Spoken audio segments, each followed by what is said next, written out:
Well, good morning and welcome to the United Arab Emirates and Dubai for round 3 and tomorrow round 4 of the Asia Le Mans Series of 2025-2026.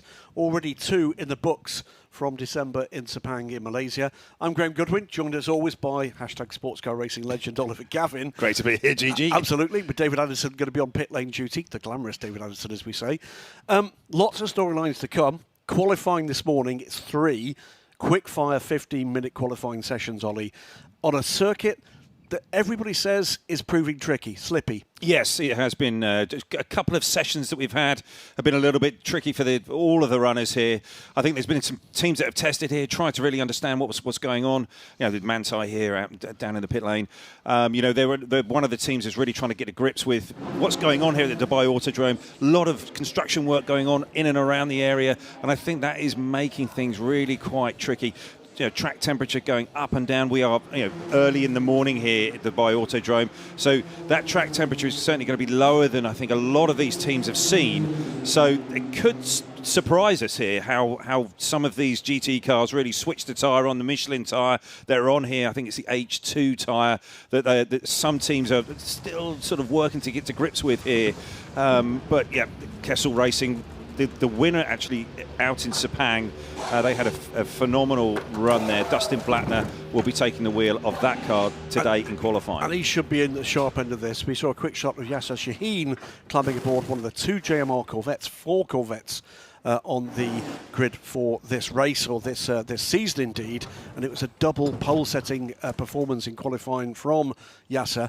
Maybe not the car for this track. And one of the great things about the years we've been coming here to the UAE, because it's not just this weekend in the UAE, Monday, this whole shebang gets back on the truck, if you like, and we go 45 minutes from now down the road to Yas Marina to complete the season. And the great thing, particularly for GT, Ollie, is traditionally cars that have been strong here are not necessarily that strong when we get to very different surroundings in Abu Dhabi, the capital of the UAE. Yes, absolutely. And we're just seeing Blake McDonald there, going to be getting on board one of the TF Sport number 11 car. And JMR, this is the car, or certainly one of the team car that was on pole position in Sepang. So this is Prince Jeffrey's car. He'll be aboard the car for this qualifying session. The 66 it was on pole position in GT in Malaysia with Yasser.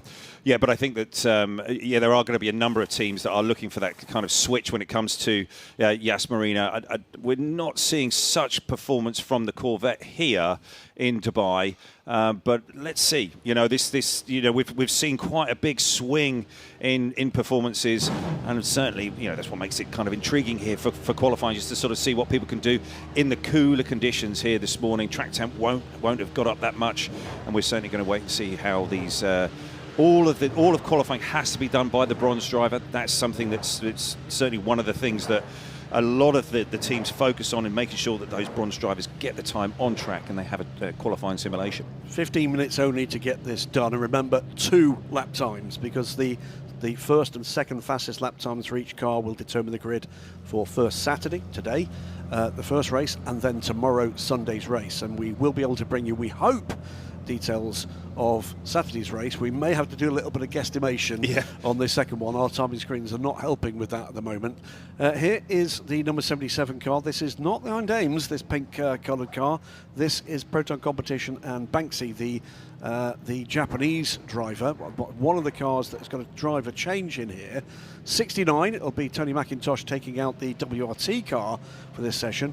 That's an unchanged crew, but I think there's 4, maybe 5 GT cars with driver changes this weekend. Tony McIntosh was the winner here at the Dubai 24 Hours just a few weeks ago, so he has a huge amount of experience here on this track.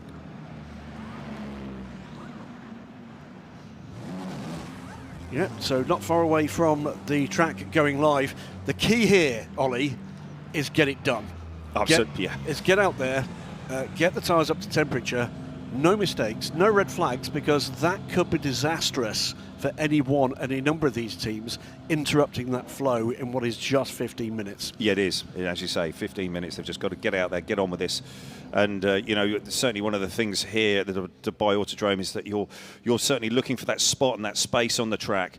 But if you can pick up a little bit of a toe up and down these rather large straights here, the front straight, and then also the ones coming from 9 all the way up to 10, we'll be able to see that shortly out on track, that if you can pick up a toe on those straights, that will give you some form of advantage. So are these guys going to be tactically looking to see how they can space themselves out on the track? I'm not so sure. It's going to be all about just trying to get out there, get everything up to temp, get everything warmed up, and try and find that performance from these Michelin tyres.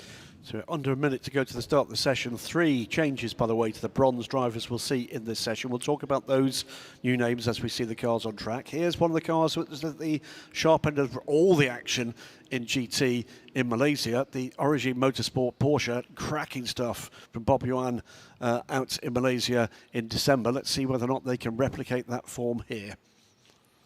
Yeah, we're just seeing some pictures inside the TF Sport Garage. And they've got those 2 cars here, Team Turkey, and then the car that's running Blake McDonald. Yeah, seconds till we go green. Does it now, and away they go. 74, Dustin Plattner will be the first car away. There's a pause before we see the second car. Yeah, seems to be having some problems getting away, but Kessler right down there at the very end of pit lane, at pit out. So it's going to give Dustin Plattner quite well, it certainly gives to shoot at, isn't yeah, it? it certainly gives him the opportunity to do what he wants to do in getting the tyres up, brakes up, and getting himself in the right sort of mindset, and just getting himself acquainted to the grip level that's out there this morning. It will be different. They haven't run this early in the day here so far through the week. Now we get the other cars away, so it's a couple of corners of clear track. We said the track's slippy. One of the reasons for that, as we get wider shots around this circuit, I've been coming here for a better part of 20 years. Well, it's 20 years old now, isn't it? The racetrack itself. But a huge, and I mean huge, amount of development around the track. I think something like 14 or 15 large residential structures right at the edge of the track. And of course, with that building work, we are really still in the desert here. There's an awful lot of dust around. We'll see the evidence of some of that work as we come around here. Dustin already on that, what we call it, the back straight. Yeah, and he's getting himself in a nice position here because there's nothing else that's going to be around him. Should have a clear piece of track to operate in. There's a couple of later sort of stragglers leaving the pit lane now as we see. But yeah, it's going to be relatively clear track for Dustin. There's a number of cars all coming down and round through that section of turn 7, 8, and 9. They just need to give themselves some room. There is a huge amount of racetrack here. There are 20 runners in GT, but their teams just need to be talking to them here. Just look, all right, guys, just get yourself spread out. There's plenty of space either behind or in front of you. You've got to try and make your mind up here and where you're going to be on the track. And so the teams need to be giving these less experienced drivers some guidance on that. Bit of trouble, I think, at turn 7. Looks to me like Greg Bennett it is. That car's turned around. But Greg looks like he's getting that all gathered back up and away he goes. It looks again. fine. It looks clean. There's no damage on it. But it's whether he's done anything to the tyres. I would say unlikely because it's quite low speed there as you're coming off of turn 7. It's the lowest point of the racetrack. We're looking at around about 100 k's an hour when they're up to racing speed. Porsche, you can see how slippy it is there. Yeah, that would have given him a little bit of a fright.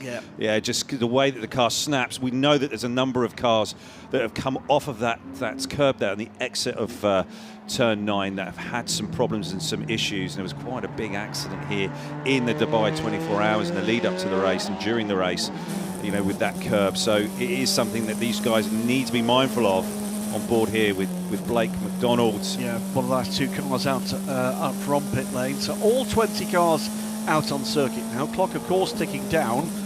And we've got cars now onto their first flying laps. Speed will build here. Time will build here. Blake McDonald just being very careful here, trying not to touch any of those curbs. As the tyres are coming up to temperature and pressure, he's trying to make sure that he's keeping the car off those curbs. You touch a curb here when those pressures are low, it can actually damage the tyre. So he's clearly being sort of given some instruction just to be very cautious, very careful, bring those tyres up to temp and up to pressure, really being keeping it really well within inside the white lines, and now coming up to speed as we come down towards turn 10. Jean Galil there in the AF Corsa garage, one of a number of drivers trying out some different machinery ahead of the start of the FI World Endurance Championship in what, about a month's time. I'm going to say just up the road. It's not just up the road, but in the region in Qatar.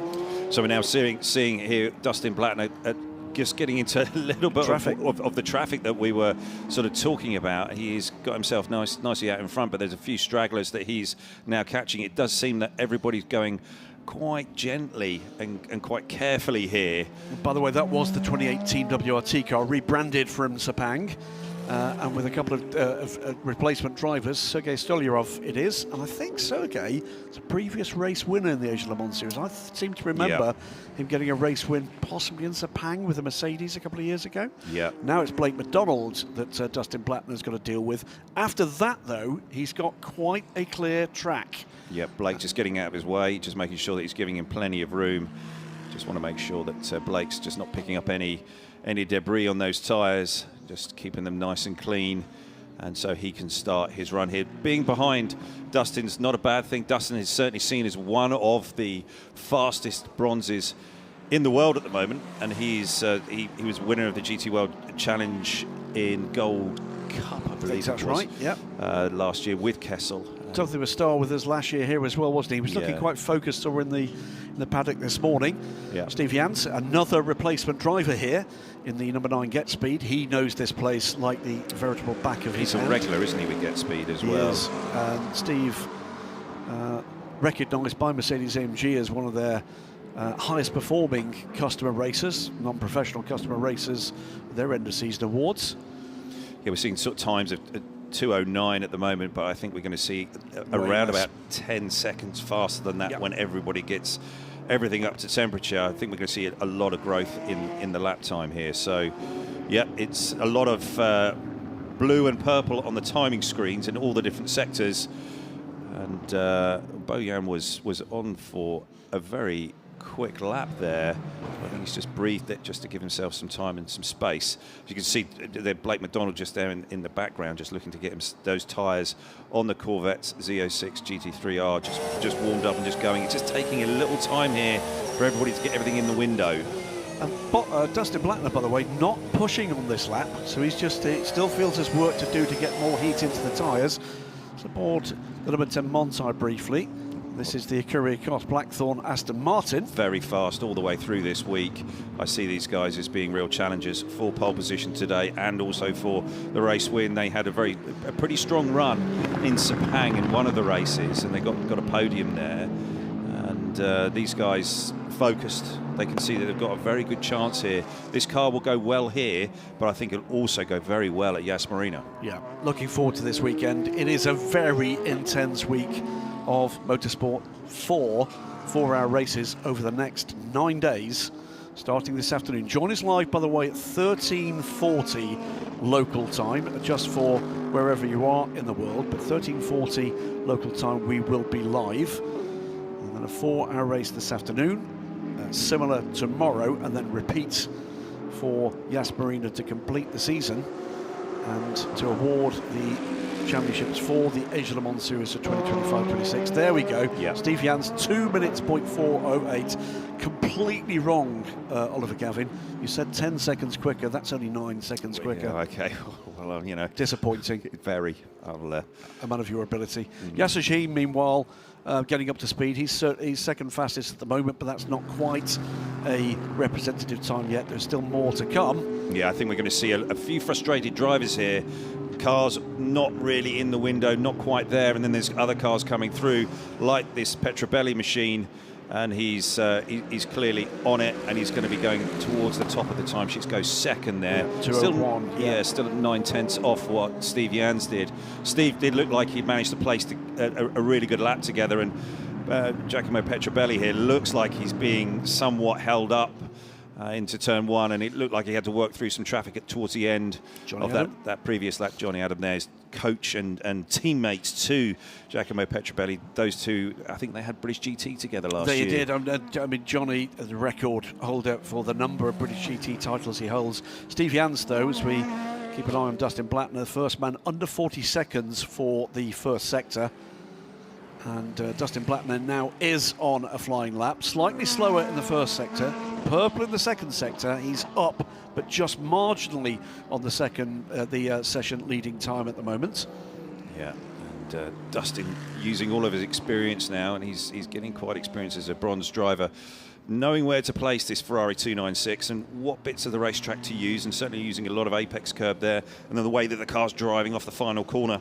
Yeah, Kessel Racing, yeah, delivering in this car at the moment, aren't they? Yeah. Crosses the line now, Dustin Blattner. He is second quickest, just under 2/10 off Steve Jans, but there's more to come from this car and this session. Under 6 minutes to go. Here comes Jans, and it's track limits in the final sector, and that ruins what coulda, shoulda, woulda been a provisional pole-setting time for the Get Speed AMG. Yeah, and now a sitting duck. Yeah, they've got to keep all four wheels, well, at least one of the wheels inside the white line, let's say, to make sure that they've got at least one part of their car on the racing surface. So that white line that you're seeing on the outside of the track here, they've always got to have one piece of the tyre touching the piece of tarmac that's sort of inside of that white line. So it's something that there's particular corners that all of the sort of marshals and let's say officials are watching and looking for, and they know that there's sort of key spots, and that could be one of those spots that Bo Jan's just gone over, that they'll be looking for track limits. I remember, more expensive than for most of these 15-minute sessions, because they need 2 lap times. Yeah. In this 15-minute session. That second fastest lap time per car will be the determinant for the grid for Sunday's race. So it's new provisional pole setter. It's Abdullah Ali Al-Khalafi from the QMMF by Get Speed car, the second Get Speed car. That's the purple 37, head of Steve Jans. So it's the 2 Get Speed AMGs, first and second. 2 minutes, .275 is the new mark. More still to come, 4.5 minutes to go. Dustin Blattner sits third now. Andrzej Mukazov is the United Autosports replacement driver in the 59 McLaren. He sits fourth in the 720S Evo. Darren Young in a fine 5th place in his number 21 AF Corsa Ferrari. And Tom Van Rompuy, fastest at the moment of the Corvettes, he sits 6th. And there's 9 tenths per second between those top 6. But timing screen still lighting up with purple and blue sectors. Blue for faster than that car has gone before, purple faster than anyone's gone before, and that right now is Steve Jans, who goes to the top of the times and under 2 minutes for the first time for the number 9 Get Speed AMG. Yeah, I think that's going to be pretty hard to beat from what we've seen so far this week. And Steve does seem to be really dialed in on board here. The 34 Corvette Racing Team Turkey, Tom Van Rompuy, seems to be relatively comfortable with this car. They've been one of the faster Corvettes this week, but it just doesn't seem like that they can really get the most from the Michelin tyre around here, but goes fourth. And that puts him as the quickest of the Corvettes, just edging back Blake McDonald, who had improved, by the way, to fourth. Steve Jans, 0.163 of a second ahead now of the Qatari entered Get Speed AMG. That car also under 2 minutes, so it's a fine effort there from Abdullah Ali Al-Khalafi. Bo Jan just goes third there in the Orijan Motorsport Porsche. We're just watching Dustin Blattner work his lap here, and he is up, but only by a small amount, as he's coming through down to turn 13. Actually, he's lost some time in that second sector. But this could be quite the headline, because the quickest first sector of the session has gone to the chasing Qatari entered AMG, up on the provisional pole time by under 1/10 of a second in that first sector. If they can get it all together in sector 2, this could be quite the headline for the world of Qatari motorsport. The car entered in the colours of Qatar and the Qatari Motorsport Federation.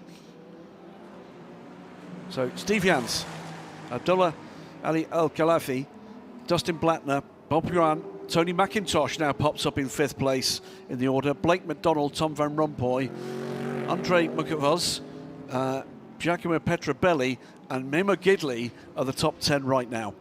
Yeah, strong performance there by Blake McDonald to get that Corvette Z06 GT3 up into a decent spot. He'll be pleased with that. P6 at the moment. We just saw a picture there of Lauren Heinrich and Ed Turner. Ed Turner, one of the engineers here with Porsche, extremely experienced, worked with Ed many, many years ago. But Lauren Heinrich is he was the Hypercar GTP winner at the Rolex 24. Yeah, the star of the present and the future, that young man without a doubt. To the top of the times goes by 0.083 of a second. The number 37 Mercedes AMG, under a minute to go. Abdullah Ali Al-Khalafi, it is the new provisional pole setter. Is there going to be a response from anybody? I'm looking down the times here, and I'm not sure there's going to be. And with a good second fastest time as well, that was second in this session for a point here. This is a banner day for this effort. Yeah, the Mercedes have been strong here over the last. Steve Jans goes to the top, and that's because it's track limits on that lap.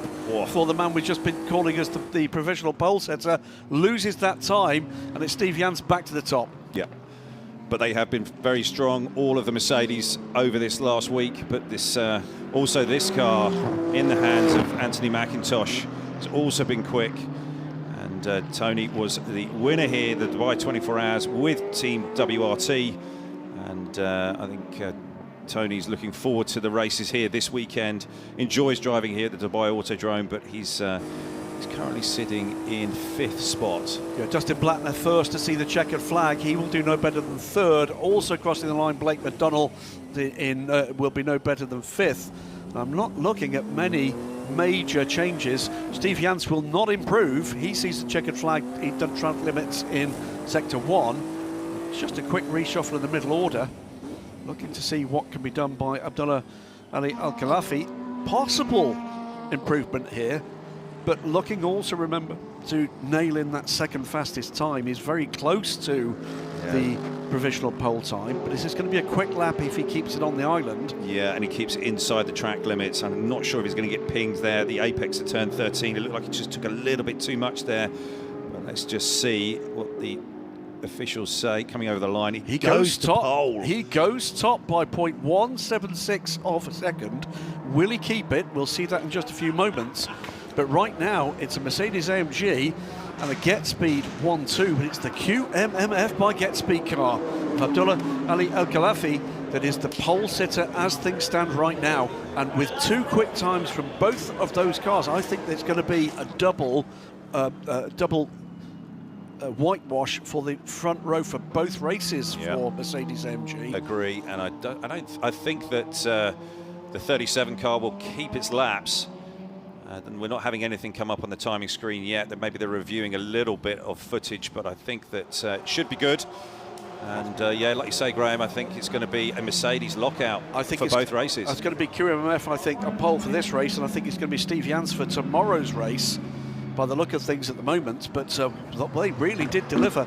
And actually behind them, in terms of GT3 and modern racing, quite a gap, 0.2 of a second back to Dustin Blattner, who was certainly pushing very hard. So the AMGs have got single lap pace. And we'll find out this afternoon whether or not that can be translated into single and double stint pace in 4 hours around what is a tricky race to judge in terms of tyre life.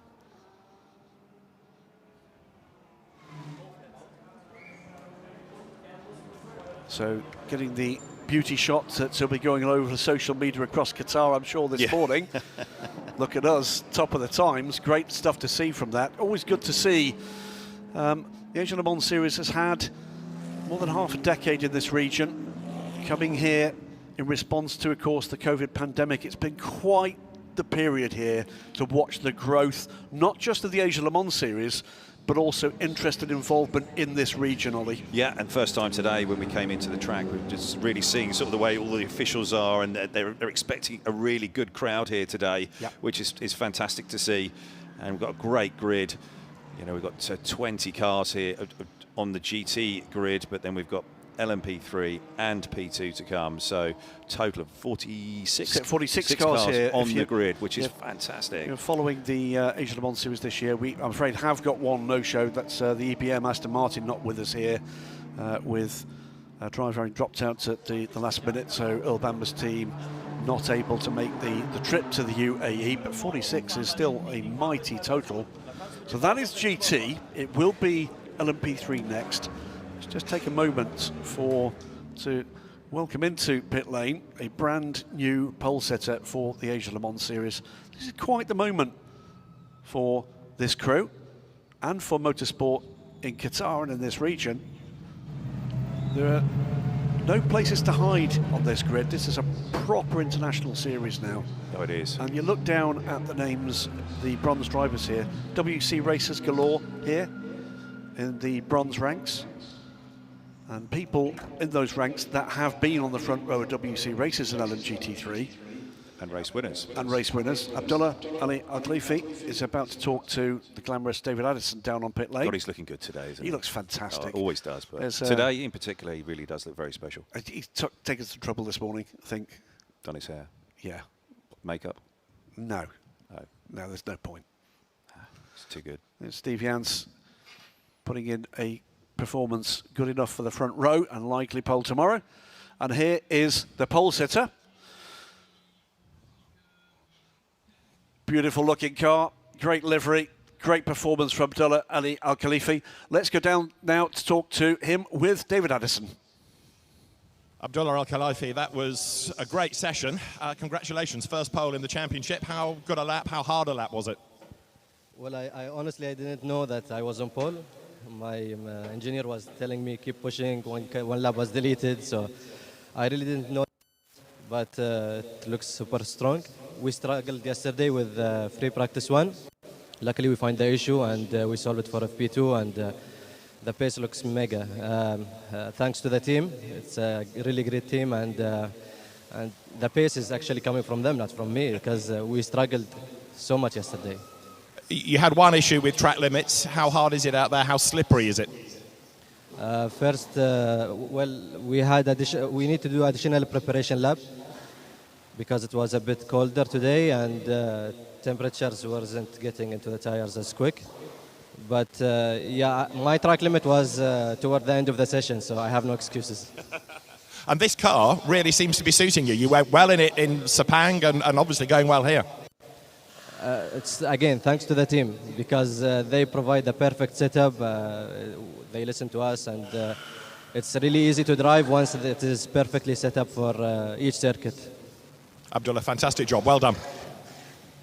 Yeah, great stuff from him there, and giving due credit to the Get Speed team. But it was very modest, wasn't he? Yeah, taking something away from his own performance. Steve Jans is no pushover in an identical car. Let's face it.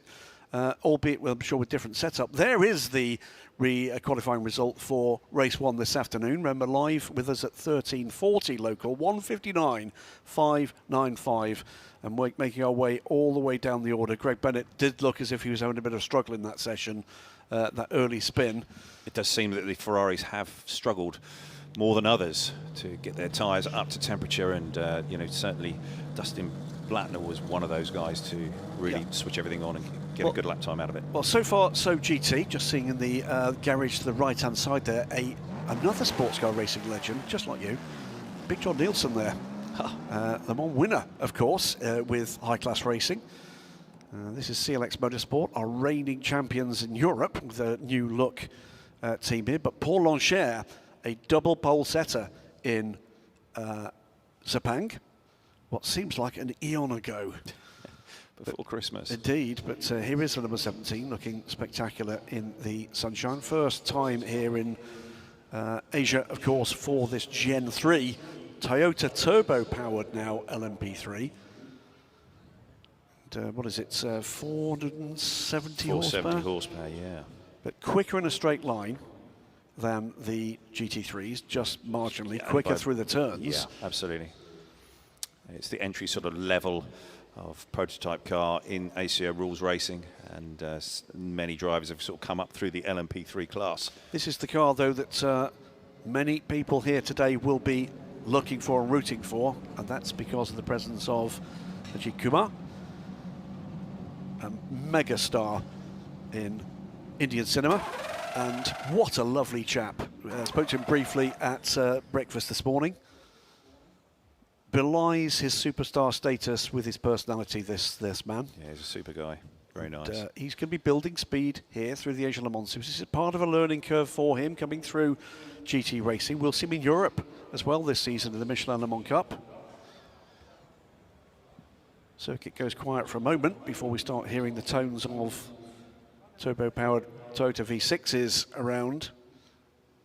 If the camera was turned around from here, you'd see just how much. There you go, David Addison sachets by on his glamorous way.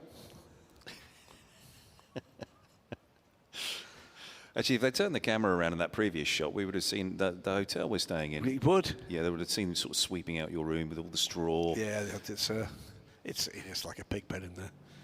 I take full credit for that. Is that Lordy? No, that's his Pedro. Is it Pedro? It is. Peter, yes, indeed. There is. And waved. Yeah. So, cars ready to go. There is the second of the Team Farage cars, the number 8 car, in an identical livery to the number 1 of Ajit Kumar. 10 cars in a well-formed field, 9 of which are Ligier JSP 325s and 1 single Duquesne from the Michelin Le Mans Cup champions of 2025. Just reminded myself last year, not this year. And that's another team, by the way, with a switch of drivers. Daniel Frost from Singapore aboard that car. And I think Daniel might be one to watch in this session.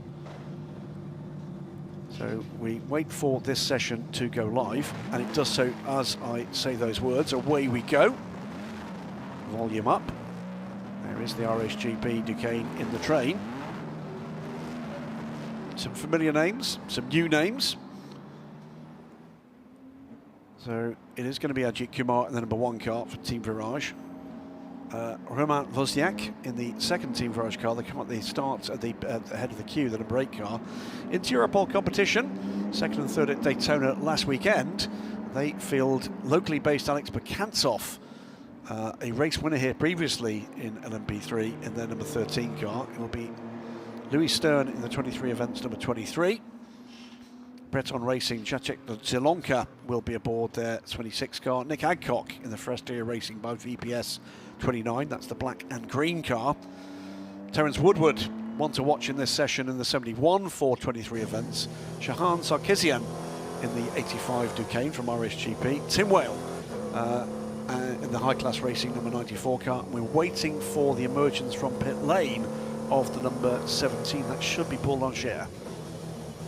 Yeah, you're sort of on board here in the with the number 1 car, Ajit Kumar, and he is very gingerly working his way around the Dubai Autodrome. It does seem that everybody is very, very cautious this morning. Oh, big snap there as he got on the power. He's been very slow and sort of tight with his hands, let's say. And these are really tippy-toey points and moments as you're in the race car. Pressures are low, the surface temperature of the tyre is really not up there, and you're really trying to build that energy into the tyre. And it is quite tricky and sketchy points as you're driving around the racetrack here.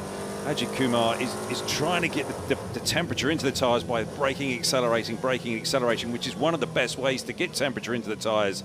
But he's also trying to get the lateral load in. You can see he's just winding the lock into turn 10 and then back to the left here at turn 11, and you start working your way uphill here, but he's still very careful on the throttle and the way that he's coming up through the gears and then hitting the brakes coming into 12. Bumpy here. He's got to try and make his way back to the right-hand side there. And on the throttle, is the car going to have a snap? It does. And again, this just all illustrates how the tyre is not inside the window. The P3 runners only have 10 tyres to do qualifying and the race today, so they have to be very careful managing this resource that they've got and those Michelin tyres to go on their P3 cars. That they've got to be very, very careful how they bring them up and look after them for qualifying and the race. The other point to make, by the way, on board with the Ligier, usually Ligier race cars traditionally right-hand drive. That came as a result of an assessment from Ligier of the circuits that they would normally race at. That's another transition for Ajit Kumar to make, because I'm pretty sure that every race car has raced up to this point in his relatively short career. As we see, that is Terence Woodward, I think, having a bit of a spin. Yeah, apologies, no, it's not. That is Nick Adcock, isn't it? The 29. Yes, it is Nick. Yes, just got in a little bit Sorry, too deep Terence. there into turn 13. back up and running though. No harm, no foul. It's good. That's Terence Woodward in the 71 car. So two very different. One's green and one's red. I know. How on earth did I make that error? Well, it's traditional. I can see there's like 50 reasons actually. Which one do you want to pick? But no, the point here is the translation. There he goes. Hajit Kumar just gone off there. I think it was that into turn one. Yeah. Just got in a little bit too deep there. Just you could see as he's winding the speed in, the rear of the car started to come and he didn't quite catch it quick enough. Yeah. And that's one of the things that you have with this LMP3 car. You get this tend to get a sort of bit of a pendulum effect, and the rear of the car can start to come around on you if you just enter with a little bit too much weight on that front axle, and it just starts to unhook the rear, and the rear is just not quite up to temperature. Julian Gerby there. Yeah, in the middle of shot in the sunglasses, the team manager at Team Virage looking after this effort for Hajit Kumar. It's trying to get the tyre up to temperature. I keep talking about this, but it is one of the key things for this qualifying session as Tim Whale goes quickest. It's just trying to get the thing in the window. Yeah, 5 thousandths over 2 minutes for Tim. A little more to come in this session, I'm sure. But that's a good banker lap to get on the board. Yeah, friends from Michelin there, enjoying it. There is Julian Gerby looking cool, calm, collected, but the tension will be there. You can also hear as these drivers are getting onto the throttle, they're not getting back to it with confidence. It's all very progressive. You can just see where the car walked into turn 7 there. You've got to be really, really careful with the way that you deliver the car into the corner with your hands. If you overstress the tyre, it will soon snap, soon let go, and then you're sideways, and then the car's gone around and you're backwards. Roman Wozniak going well, second quickest at the moment, picking up time here. Also on a good lap, by the way, one to watch is the number 17 CLX car, because Paul Lancher is up at the moment on the lead lap in this session, but so are others. It's going to start to change, and change quickly. Yeah, it's still pretty tippy-toe here. It is, but you're getting the sort of body language from the race cars that they are very close to being there and in the window. And we certainly the timing screens are reflecting that. Lots of purple splits. Trouble, I think, for Alex Bekantsov down at turn 10. Yellow's there at the moment. See whether or not he can recover that car. And I think it's moving again. Yeah, yellow removed. So whatever moment Alex had has been tidied up and is back on his way. So still 10 cars out there, 10 cars underway, and the majority of them at the moment looking like they are in the window to improve on the current provisional pole time. Again, to remind you, not one lap, but 2 good laps required here for pole, the grid for both races this weekend. Crossing the line again here, and it's Tim Whale again, and he's the first under 2 minutes now, 1:58.534. That is almost matched by the number 8 of Roman Wozniak. He's just a quarter of a second back, 1:58.7 for the Team Virage car. I think we should be seeing a good couple of seconds quicker than that. Oh, who's gone off? This seems to be that was Bekantsov down at turn 10. Oh, yeah. So, but you can see as he got onto the brakes there, coming into turn 10, the car all of a sudden just snapped sideways to the left, which is unusual. On the bumps there, it's quite bumpy on the brake zone, and he was pretty lucky that he went sort of straight ahead and didn't go sharp left into the wall. So that will give him a little bit. He'll be tentative now on the brakes there, coming into 10. This is the spot where he had that issue. You can see the tyre marks going off there to the right of the screen. Well, Paul Lancher was certainly rather more cautious there, but he's well up at the moment. Paul Lancher on the provisional pole time, 4 tenths up after the first sector. What's his second sector going to look like? We're going to find out in just a corner's time as he crosses the line to start the final sector of this lap. 4 tenths up after sector 1. Didn't look to be pushing that hard, but he's 7 tenths up after sector 2. It just goes show just how cautious having to be out there, Ollie. Yeah, sometimes it's deceptive though. But you could sort of see the way he came through turn 11, and then now he's coming through turn sort of 13. He's got confidence. He's really turning the car in and sort of almost launching it into the apex. But that's what you need to do in one of these cars, is really to carry the speed across the apex, use the downforce. But still, I think he may just have been over there. That's going to be, I was just about to say, if he keeps it clean, and he didn't, that would have been a pole time. It was a 1:57.579, but he lost it immediately. He was Track a limits. second up, but it was right at the final turn, just pushed. Yeah, he did, just pushed a little bit too hard. He's just got a little bit overconfident maybe, but this is the lap times will come, Yeah. and they are going to continue to drop. Remember, he's got 6 minutes, 2 lap times required. It is still, it's not Timwell anymore. Roman Wozniak it is that goes to the top, and by 0.4 of a second. So that's 2 good lap times from the number 18 Virage man. 1:57.788 now, 4.415 up, but will be aware that Paul Lancher is coming, and he's done track limits again on the first sector of that next lap for Paul Lancher. Yeah, he's going to so have 2 now laps he's up then, against that's it. He's going to have to really reset, get himself in the right spot so that he can do these next 2 laps trouble-free. Otherwise, he's going to find himself towards the back of the grid. So it is Team Virage from High Class Racing, 23 events, number 23, Louis Stern. Alex Bekantsov, despite that whoopsie down at turn 10, he sits 4th. Paul Lancher needs 2 clean laps now. He's currently 5th. Breton Racing Shatik Delonka sits 6th, and that's an improvement from him. Shahan Sarkisian, Ajit Kumar, at the moment sits in 8th with his best effort. And then 2 experienced drivers, Nick Adcock and Terence Woodward, both with track limits, both now up against it. Yeah, and they just need to get a clean lap. It's really just about getting a banker.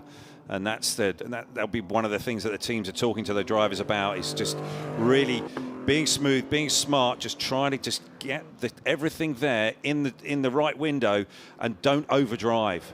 You know, it can get frustrating in this 15-minute window to try and deliver a lap time, and you know the pressure is on, but you've just got to just rely on what you've done in the previous 2 days, understanding the track, understanding the conditions. Yes, it is cool here this morning, but just trust in the process that the team had talked you through in the pre-qualifying meeting.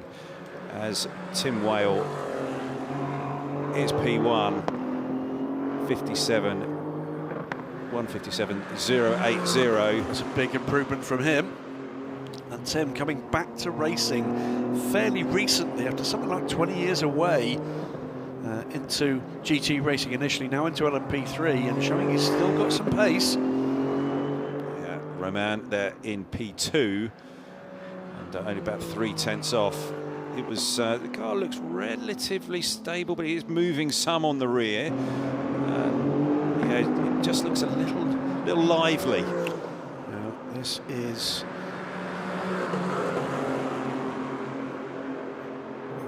Nick Adcock, isn't it? And Yes. Alex Bekantsov behind him. Yes. But Nick now needs these 2 laps. Yeah, you got into the point here where you're sort of in a little bit of traffic, but you run out of time to back yourself up. You don't want to throw away that lap, so you kind of got yourself painted into a bit of a corner. So the ones to watch here are Nick Adcock and Terence Woodward. They're at the bottom of the times at the moment. That's a big surprise, and that's all to do with track limits. It is the top 2, both of whom have got 2 good lap times, and they're set fair for both races, unless Paul Lancher can put together 2 clean lap times now. And I can tell you, he's in the final sector on board now with him, and he is way up time here on both of them. And Tim Whale has done track limits in the middle sector. He's not going to improve on this lap time. He's going to have one more go at it. Just got to deliver it through this final turn. No track limits on the exit. Just being smart, just winding it in, nicely done. I think that's going to be enough. It should. Comes to the top. He goes to the top by 0.642 of a second. That's the potential delivered now for Silex Motorsport. And he's got time for one more lap as well, so he's just got to keep on this same flow, keep it in the window, be smart. He's got time for 2. Yeah. The pace in that lap, he's got 2 minutes and 38 seconds to go here. Here comes the number 8 car, Roman Wozniak. He has got another good lap, but it's not good enough to overhaul Paul Lancher. Does go by Tim Whale's best time. But he's also got time to do 2 more laps. He does indeed. So this could all change. And remember, it's 2 laps. And the rates of improvement here could see this turned on its head. You could. Still drivers out there who have got track limits on their current laps, or previous laps, sorry, excuse me, but it's the likes of Nick Adcock and Terence Woodward who really are looking for big improvements here, and it is the timing screens are saying that they're going to do that. So Nick goes 6th. Yeah, he will. Good improvement by him. Yeah, he could do 2 laps more if he gets pole position pace, but he's right on the edge, and I think he was having to be conservative there just to get a lap time in. Maybe we'll see him push now. Yeah, We were just on board there with Hanjit Kumar again coming into turn 13, illustrating how bumpy it is and also how physical it can be inside these LMP3 cars. Yeah, Ajit is taking his time to learn it. Smart way to play this. His job is going to be pretty simple here. Well, easy me to say sitting in a chair in air conditioned office. But his job is to keep this on the island, keep it on the lead lap, and hand that car over in good order to Naren Karthikeyan and Julian Kirby later in the race. But a minute and 10 seconds to go. Paul Loncher leads this session. Does not look under threat for that time at this point. A 1:56.438. But plenty of drivers have got personal bests coming up in the first sector and looking like they're nicely up to improve. So I think that we're going to see a real sort of compression in that timing screen, and guys are going to get a lot closer together here. So yes, it's Alex Bekantov doing a nice job as well. Apologies, Ollie. It was an improvement as well from Terence Woodward. He's gone through with a lap time good enough for 8th place. He'll be disappointed with that. Used to being at the sharp end of a qualifying session in Europe, and it's not gone his way today. Alex Bekantov on track to improve vastly on his previous efforts, and that's a big lock-up from him as well. That won't help.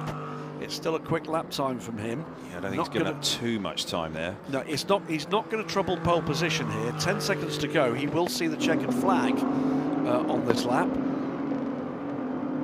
Nice and smooth through this final turn. Careful of track limits there on the exit, which is good and strong. This should be an improvement. It goes fourth, and that's a big improvement, 0.836 off. Now what we're looking for is, can Paul Loncher finish this lap in competitive form? Because if he does, he's going to put himself in the window to double pole here. Yeah, I think he's very close to having that already in his previous lap of 56.9. And that is good enough, I believe. Yeah, I think you're right. For pole position for both races. Yeah, because Roman Wozniak, it was a big improvement for him, wasn't it? And he's barely within that window. No, his second fastest, I believe, is a 57.5. So let's see. Loncher comes in here. He's just put a purple middle sector in way quicker than anybody else at this stage. He was late to the session, remember, but pushing at the end of this session appears to have delivered the goods for him. Comes down to take the checkered flag now on how good is this lap, and the answer is it's a 1:56.897. That is going to be good enough, I think, for pole position for race 2. Yeah. So it's going to be a double pole, I think, for CLX Motorsports. Yeah, strong performance. Team Virage's Roman Wozniak will be on the front row today. Need to double check who's got the quicker lap for front row tomorrow later on. Tim Whale would not be improving this lap. Was an improvement we saw from Alex Bekantov.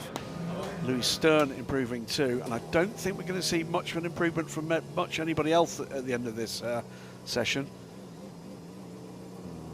Bekantov, did he lose that lap? He's lost the current lap to track limits. Yes, he did. Yeah. Nick Adcock on track to improve, but not nearly enough to get up onto the front 2 rows of this session.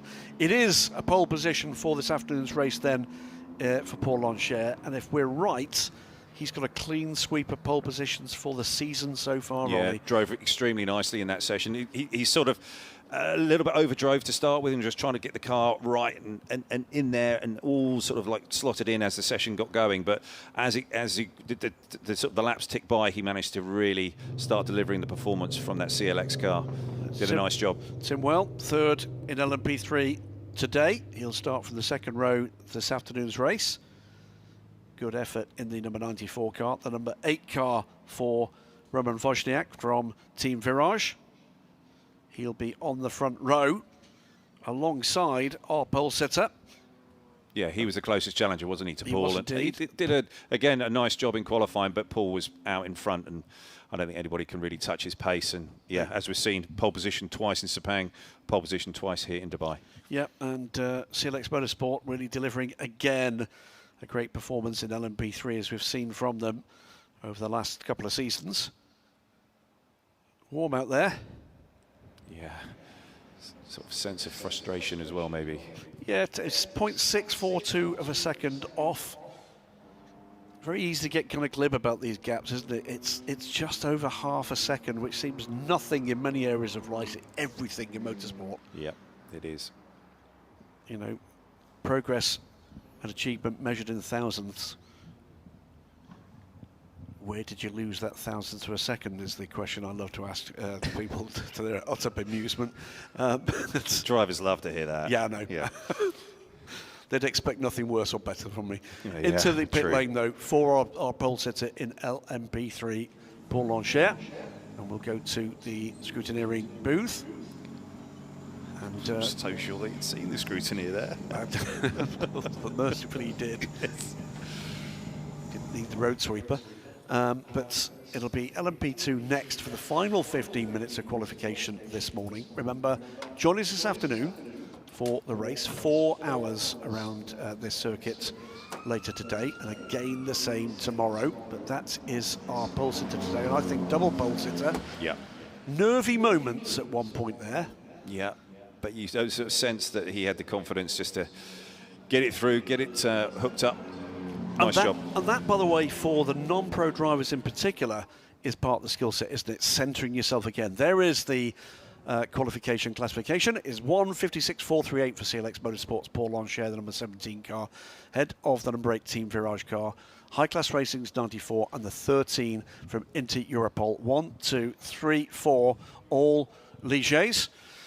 And we're going to be going down to pit lane for a chat with Paul Lancher, our pole sitter, and David Addison. David has sprinted down to speak to him. He's with him right now. Paul Lancher, 4 out of 4. Bravo. Well done. Great job. Yeah, thank you. Today it's a great day because my neck is a little bit locked in free practice 1. I don't drop. And I really want to thanks to CLX. The car is amazing. It's easier to drive, and thank you for Paul. It's good. 4 from 4 is an amazing record. Yeah, it's good. I'm really happy. And now for the race. Will be tough in the temperature?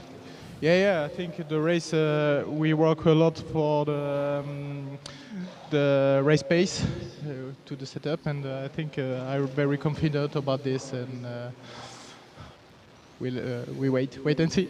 Well done. Congratulations. Great stuff there from Paul Lancher and from CLX Motorsports. And as we said, slow to get to the speed he required. Then a bit of a stumble with track limits when it looked like he'd made the breakthrough, but kept his head, Ollie Gavin.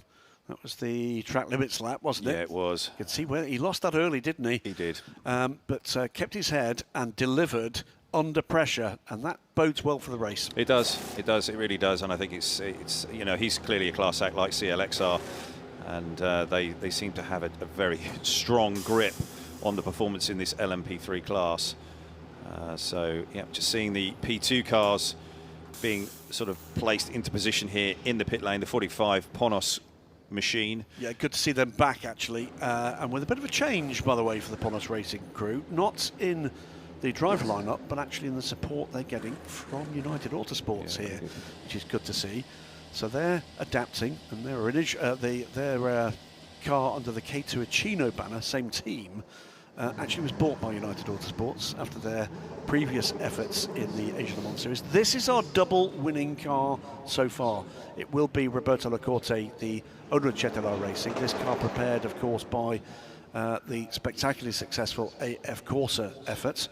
And we can see the Vector Sport RLR number 70 car. It is going to be 16 LMP2 cars. Daniel Schneider it will be to take qualifying at the number 70. We are going to see a last-minute driver change. We'll talk about that in just a few minutes. But and I really do mean last minute. And we were part of that debate last night, Ollie. There's plenty of backwards and forwards and trying to find a solution for this particular issue. Yeah, it's going to be the RD Limited car that's unfortunately with an injury for Fred Porter. I believe Fred is in Dubai, and if you're watching and listening, Fred, hope you are feeling better and we see you back for part of this season. This is Algarve Pro Racing's Michael Jensen, reigning champion, of course. in the number 25 Orica from the multiple championship winning team and winners last weekend at Daytona. Their very first win at Daytona with the CrowdStrike by APR brand. Yeah. And you were calling that race for NBC, Ollie, and they really did deliver. Yeah, they did. They did a phenomenal job. And yeah, it was pretty tense there right at the very end. I was standing towards the back of their box. 30 seconds. Here we to are start seeing LMP2 James qualifying Swetnam, who's session. going to be taking the Sweetenham, sorry. But so late, they've not even got a picture of him to put up against the car. So James has been doing some LMP3 racing in Europe and doing pretty well there. Lives locally. And boy, will he be glad that he does. LMP2 qualifying that will call start came in 10, late last night 9, and confirmed only 8, this morning 7, with 6, Fred Portad, 5, I'm sure, telling 4, the team 3, he's not fit 2, enough to get aboard this 1. car. Pit So exit is James now Sweetenham green. it will be that takes to the track. Away we go for the final 15 minutes of qualifying here in Dubai. One more qualifying session to come in the season next weekend in Abu Dhabi, the capital, of course, of the UAE, and 16 Orica Gibsons, well, light up the rear Michelins. Yeah, I think that there's quite a few of those drivers who are sort of watching the previous two sessions and seeing how every driver was tippy-toeing around. So certainly Michael Jensen was not leaving any of that to chance. No, and kept absolutely plenty not. of temperature into those rear Michelins. And let's just sort of see how these guys go. But it will take some time. And it's just all going to be about that patience and just trying to build that temperature into the tyre and not getting carried away, not getting frustrated. Just trying to build the speed in a smart and progressive way here so that you can find that performance. And there's all three APR cars there in one shot. So 2025 and the Daytona winning effort. George Kurtz aboard the number 4 CrowdStrike Racing by APR car. Full 600 horsepower tune. These sonorous 4.2 litre normally aspirated Gibson V8 engines built in the UK. All LMP2 cars around the world use these engines and will do so for another couple of seasons yet until the next generation of LMP2. It's been quite the era for these cars, these teams, these drivers. Well, one of the things that's so remarkable about this Orica 07 chassis and the Gibson engine is that it seems to be great to drive whether you are really not that experienced or whether you're a pro. It seems to really suit. Oh, James Sweetenham just getting in quite deep there into turn 1. He's not driven the car before. No. It's just kind of, you know, Sort of like, okay, what to expect? I was remembering, as you did, a couple of years ago in the Age Le Mans series, I can't remember which driver it was, did something similar to James, was called in right at the last minute and was literally getting instruction about how the car works as he's driving down pit lane. Yeah, and you know, how do you, going up and down the gears, how do you find sort of things like neutral, or where's the pit lane speed limit button, where's the radio button, all of these different details that you've just got to work through, you know, because every single car is just ever so slightly different. So just taking a check there, right, there has now been the change I was hoping for. We had a couple of issues with driver identifiers on timing. That seems to have fixed itself. Let's tell you who's out there. D-Car Engineering, the number 3 car, a previous Asia Le Mans Series Championship winning team. Alexander Matchell is aboard that car. He's feeling quite croaky. He's not quite 100% fit, but seems to be going well out on track. George Kurtz, the Daytona winner with CrowdStrike Racing by APR. He's aboard the 4 car. Giorgio Roda, pole setter in the first race in Sepang.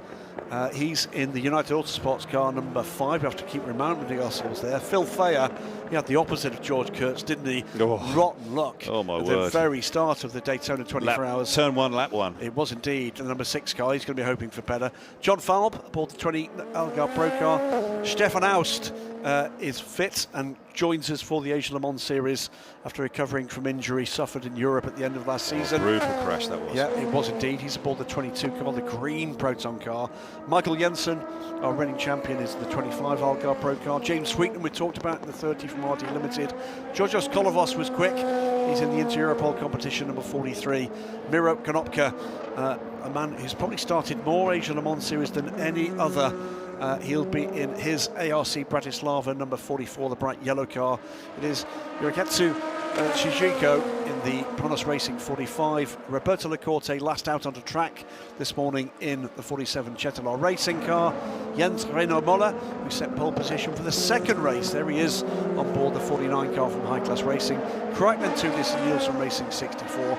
Daniel Schneider from Brazil in the Vector Sport OLR 70. And it's Horst Felbermayr Jr. in the Proton competition number 8 in the famous family colours. That's the 16 cars, that's the 16 drivers. Now we move, Ollie Gavin, to talk about the speed. And Jens Reino Muller, with 10.5 minutes to go, is the first under 150. Yeah, strong performances, and these guys have really worked hard at getting the performance straight out the gate. On board here with Phil Fayer. And it looks like he's still working to get things in the window. But yeah, certainly strong performances from the High Class Racing and Algarve Pro 25 and the 43 of into Europol. Giorgio Kolovos on board that car. I think James is still getting himself up to speed here, and fully understandable, just trying to navigate his way around the Dubai Autodrome here in this Oracle 07 chassis. His very first laps in the car. Look, an untroubled qualifying session will be an achievement here, is the straight answer. I'll be impressed if he's gets an untroubled run here. That's no mark on his copybook. It's simply that's the size of the challenge ahead. These cars are brutally fast. They are. They rely not just on the horsepower but the grip, and that, Ollie Gavin, takes an adjustment. It does. It's the downforce level that I think will really have that big adjustment for James Sweetenham, and it's how he's going to be able to sort of carry that speed across the corners. And it's all about, there's John Falb really getting after it. The car bottomed out there as it came through the fight, coming into the final turn. Nearly lost the car to the inside, but managed to get it back under control. The times are plummeting though. Jens Reino Muller, George Kurtz went briefly to the top with a 1:49.3. Jens Reino Muller now a 1:48.5, but Giorgio Roda 1:48.283, quickest at the moment. 9 minutes to go. It's going to get quicker still. It is. And that incident that John Falb had there coming into the final turn was the car bottoming out, tyre pressure still a little bit low, cars running a little bit lower to the ground. As we're seeing the DKR car and the Proton car coming down together wheel to wheel. That's 280 k's an hour down there into turn one. Imagine that side by side. That's twice the speed you'd be going on a highway. Yeah, absolutely right. It's crazy. The capabilities of these LMP2 cars. LMP2, because the old pre-hypercar top-class cars were LMP1, but these cars capable in this form of under 3 minutes and 25 seconds at the Le Mans 24 Hours. Go and look at your history books and see where that sits in terms of the early days with Audi, the early days with Bentley. These lap times are very significantly quick. These are amazing race cars and are built to a controlled cost. It's an astonishing piece of motorsport engineering. It is fantastic. Roberto Lacorte, he's the winner from, double winner in fact, in Sepang. Yes, he was. Yeah. Yes, indeed. Sorry, I was distracted by something happening on the timing screen. Yes, indeed, Cetilar Racing looking to kind of keep their championship run on here. There's all sorts of reasons why that's a magical moment for Roberto Lacorte. We'll talk about that when we get into the race. But still two cars under 1:49. Roda and Muller are pole sitters from Sepang. Everybody else is it's over a second off Giorgio Roda's time, under 7 minutes to go now. Yeah, Giorgio Roda is just out there on his own, it seems. 47.9. Yeah. John Falb goes through. No, actually, it was Phil Fayer went through third but lost the lap time. That was the adjustment. Track limits. Giorgio Roda goes through and improves again. He's under 1:48 now. Half a second clear. 1:47.996 for Giorgio Roda, trying to nail in the top two times, remember, in this session. 6.5 minutes to go. Jens Reino Muller half a second back on his fastest time, but that means that Roda has got two quick times now. Yeah. as things stand, pole in both races, but 6 minutes for that to change. Yeah, but just to give you an idea of the spread here in the field and guys who've really got the car switched on, the tyre switched on, everything going, 47.9 is where Roda's at, and Roberto Lacore is down at 55.3. He's still working to get that car in the window and everything going here with the temperatures just that little bit lower. Seems to be struggling at the moment, Roberto. He's just had a big improvement, I think. No, he's not, sorry, apologies. Another timing change. But he does seem to be struggling. He's done track limits on this lap as well. So he's under pressure now in the same way that we saw Nick Hancock and Terence Woodward in the LMP3 session. Some of it could be that they're just trying to find that space on the racetrack and they just had to breathe a bit of track limits and just trying to find that big area on the track that you can operate and run and, you know, lay down your lap times. Well, 5.5 minutes to go. Roberto's got to deliver a time now. Track limits all over the place here. This is looking tricky, including from Giorgio Roda. Does that leave the door open to Jens Moller? It does not at the moment, because Jens not on a quick lap. No. And there are an awful lot of track limits being pinged up on the timing screen, and this is a sort of the pressure is building on these drivers. They just need to be cool, calm, and just think about what they've been able to do in practice and the testing sessions, just to be able to get the car back in the window, get back in your flow. You know, be slow with your hands, slow with your feet. Don't get too carried away. Just rely on that muscle memory and what you've done for many laps around here. Now that the likes of James Sweetenham can't rely on that, and he's really just relying on his raw talent and skill and his ability just to get in the car and just make it go. But he's doing a fine job. Indeed. So James Sweetenham at the moment putting in quicker times than he's managed and putting himself in time up the order a little bit. Here's the number 5 car. This is Giorgio Roda, already with the 2 fastest times in this session, we believe. We're keeping an eye on Roberto Lacorte. This is a much better lap from him. It's not going to trouble pole position, but it should drag him up the order from where he is at the moment, 16th. Daytona winner George Kurtz. He is currently sitting in 5th place. This will not be an improvement for George. No, he's breathed it this lap. I think he's just trying to find some space on the racetrack. And he's still breathing it there. He's looking to just line himself up to start his next lap. Roberto Lacorte, by the way, he clears and is now up in 8th place, so that will be a relief for him.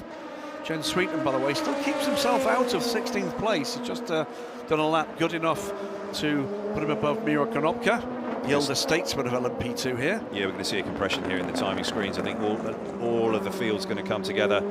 George is just working away, coming through turns 1, 2, 3. This series of corners here are flat out in a P2 car. It comes up over the hill and plummets down into turn 6. Hard on the brakes, just using a little bit of curb. George got in a little bit deep there. He's just had to gather it up, and he's just lost the rear as he's gone into turn 7. And is this going to be an improvement? I don't believe it is. And it just looks a little bit messy. Yeah, he's a second off after just sector 1, and Michael Jensen in pretty much the same place. Track limits from Michael, so there'll be no improvement for him, and it will be just one more attempt at this from Michael Jensen. Yeah, and if you run off, you go wide, you pick up on the tyres, or the tyre just kind of just falls away slightly. You just got to reset and go again, and it can be quite a frustrating period qualifying when you're sort of driving around as hard as you can and trying to find the right spots and the right way to deliver the lap time. But if you start over driving, the 88 got in too deep there into turn 10, a little bit of too late on the brakes and just trying to carry a bit too much speed in, and it can compound itself when you just get more and more frustrated as a driver and you continue to overdrive and the lap time just never comes. Just looking further down the timing screens, we've got 2 minutes to go. Keep an eye on who's improving. That was another improvement from Roberto Lacorte, so he's now done 2 laps, good enough for 7th and 8th in this session. The improvements are coming towards the bottom of the timing screen from drivers have not really delivered on their promise. Georgios Kolovos, I'm very surprised, down in 12th place for Inter-Europol. And car 43 is now under investigation for not following the race director's instructions. We'll find out what that is. But Georgios is not having a good morning here. No. Who else is down in the doldrums? Well, good performance, by the way, from Stefan Aus. Coming back, remember, after injury. horrendous shunt he was the victim of at Portimao in the final round of the Michelin Le Mans Cup, and unfit to take part in the races in Sepang. He's in the top 10 here. Yeah, he's done As I say, fine job. he's still 10th. Yep. And right in the window. Yeah, Daniel Schneider here, just coming in through turn 13. Very bumpy, and he's got on the throttle there. The rear just came alive a little. No curb there at turn 15 and into 16. Can he wind the speed in? It kind of delivered the car a little bit to the apex, then he opened his hands and then went again. It just wasn't that clean across the final corner. Where does that put him? He is track limits there in the middle sector. Yeah, as Jens Greno Muller has done that in the final sector, by the way. So that's going to ruin an opportunity for any improvement from him. 23 seconds to go. Looking for where we might see improvements here. John Falb, Horst Feldmeyer Jr., George Kurtz at 3rd, 4th and 5th. They're on quick laps. There is improvement available here if they can keep it on the island. George Kurtz, I think, has just fallen out of that groove. I'll say it out loud here, by the way. James Sweetnam just drops now to the bottom of the timing and scoring. I don't think he's done track limits at all. And 16th he may be, but that's impressive. Yeah. To climb aboard without incident. Flag's just out now. George takes that first, and then there's Michael Jensen. Yeah, already on pit lane, by the way. I'm pretty certain I can call double pole sitter Giorgio Roda. Mathieu Vazevier in the ERC Bratislava pits.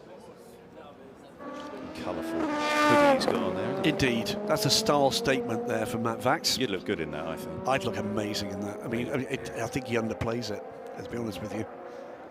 James Sweetnam here, just trying to get the grips with the RD limited car, rear moving on the brakes. As he got through turns 10 into 11, is he looking at an improvement? I think he is. Here he is, just a bit extra curb there on the coming out of turn 11. Get it slowed across this apex at turn 12. That's nicely done. Oh, he's a little bit off and on there on the throttle. Maybe just a little bit late on that shift. Romain Dumas there, his boss, deep in conversation. Michelin. Yeah. Yep. Yeah. And James coming through 13. Wide line there, but he's trying to pinch off that exit. Nicely delivered there to the exit. And through turn 15 into 16, is he going to be able to have an improvement here? I'm not sure it is. The first sector was good. Second sector, not an improvement, but the final sector to take the flag, is he going to improve, James? 52.6. Well, here comes Miro Konopka to almost complete the session. So improvement from Miro, he stays 15th. The final car across the line is Roberto Lacorte, so it is going to be a double pole position for the number 5 United Autosports car and for, again, Giorgio Roda. 3 poles out of 4 this season, and again repeating the form we've seen over the last several seasons, but still looking for race wins. Yeah, it does Giorgio. seem to be rather elusive, doesn't it? It does, for Giorgio? so he's going to be desperate for that. Here, our championship leading car, Roberto Lacorte, 7th, I think. Yes, he was in the final order, so he did well to keep it all gathered up. Yeah, he did.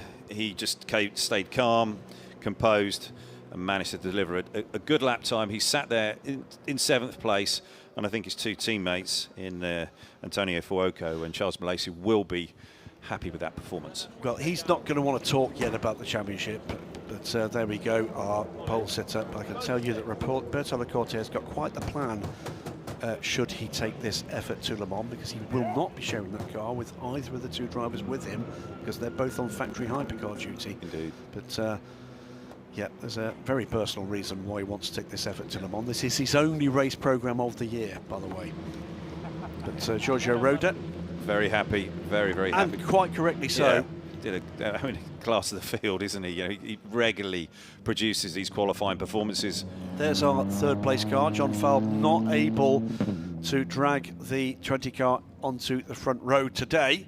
One of the most experienced of the bronze drivers in this field, but 2nd row start it will be. Pole sitter in race 2 for Sepang will be front row here, and I think front row for Sunday as well. Jens Reno Muller, from the 49 from High Class Racing, but it will be pole position for this afternoon's race for the number 5 United Autosports Oreca. Giorgio Roda sharing that car with Mikkel, not Michael Jensen, and Gregoire Saucy. And I'm pretty certain it's a double pole there for this man, the Italian.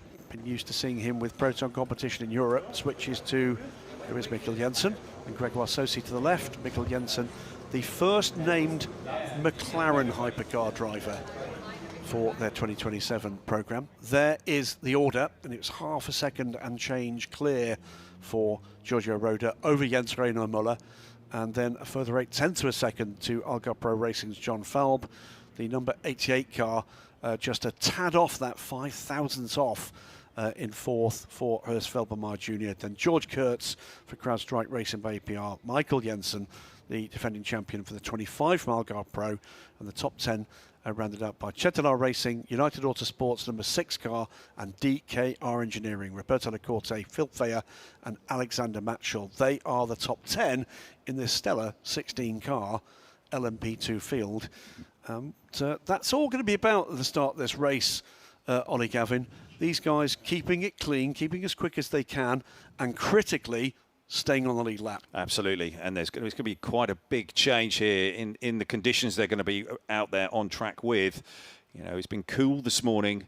The sun's just really still coming up into the sky, and by the time we've got to race start here, it's going to be significantly hotter, both ambient and track temp. And so engineering's going to be working hard on that. They're going to be tracking the temperatures through the previous days and seeing how cars perform in all of those practice sessions and test sessions that we've had. So, you know, I think that it's got plenty of data to rely on, but it is going to be a step change for these drivers, and it's going to be how those bronze drivers prepare and take on that information, how smart they are. You know, these bronze drivers are given the car in that pressurized situation at the start of the race, and they really just need to get through and deliver it to their pros so they can round out the sprinting race. Like a young gazelle down pit lane earlier, we saw David Allison. He's with Giorgio Roda right now. Giorgio, here we are again. Yet another pole. Well done. Thank you very much. I missed the double pole in Sepang, and I got it back here. So happy. The car was super, and I think we're on spot also for the race. So really looking forward to race today and tomorrow, and try to clinch 2 wins. What about the circuit in that session? It was getting faster. It was getting rubbered in, was it? Circuit here, it's every morning. It's full of dust because of the sand. It was like peak of 2-3 laps, and then the tire had a big drop. So we only had 2 to 3 laps to do the lap time, and it was enough to do double pole position. So it's fine. We had 1 or 2 drivers suffering with track limits across all of qualifying. Is that a big issue here, or does that just depend how hard you're trying? It depends how you're trying, because I did the 2 fastest laps, and then the 3rd lap I tried to push a bit more, and I got a track limit in T9 just by, I think, few centimeters. But with LMP2 cars, it's not like GTs where you can go over the curbs and it's easy to go out. So we need to pay attention to the track, and we don't want to go to do track limit because anyway we lose time, so it's not a gaining. So better to stay on track. That's part 1 done now to the race. Giorgio, well done. Good luck for later on. So very happy Giorgio Roda, as he says. He missed out on the double pole in Malaysia. Jens Reiner Müller, who got the other pole position there, has slightly blotted his copybook, because when he came into the scrutineering bay, he didn't stop, and he drove all the way through the garage, and he took the scales with him, and he's made lots of French officials get a little bit grumpy. So we'll see if anything comes of that by way of penalty. However, for Giorgio Roda, it's all smiles. And Ollie, Graham, now we're set for what should be a really good first race of the weekend. Thanks, David. Well, fascinating stuff in qualifying. 3 very different races, I think, to come here, Ollie. In LMP2, everybody knows they've got to match and better Cetilar Racing to make this this championship go to the wire. LMP3 is always a strategic battle, and then GT, well, it's pretty much the 21st century version of a medieval battlefield. Yeah, absolutely. It is going to be tough. It's going to be fierce competition out there. And I certainly am really looking forward to how this is all going to sort of unravel and unfold. And much to look forward to this afternoon when we go 4 hours of competition here. Multi-class racing at its best at the Dubai Autodrome. As always, quick fire, fascinating. Some of the answers, but only really the headlines this morning from those 3 15-minute qualifying sessions. The real points are going to be earned, and the real battles are going to be fought. From 13:40 live, remember, here, and then for 4 hours around the Dubai Autodrome for the first of 4 races here in the United Arab Emirates. Race today, race tomorrow, and then we get on the bus and down the road to Yas Marina Circuit for this series finale weekend, and another 2 4-hour races featuring all these cars, all these drivers, and much more drama than we've seen so far this weekend. Storylines still to be written, Ollie. I think we're in for a fascinating couple of weekends. Yeah, really looking forward to it. I can't wait for the green flag or the lights to go out this afternoon here at the Dubai Autodrome, and certainly it should be action-packed, brilliant multi-class racing. Stick with us, 13:40, remember, local time here in the United Arab Emirates. For now, from David Addison down on pit lane, from the sports car racing legend that is Ollie Gavin here in the booth with me, Graham Goodwin, we'll say goodbye for now. We'll see you this afternoon for round 3 of the 2025-2026 Asia Le Mans Series.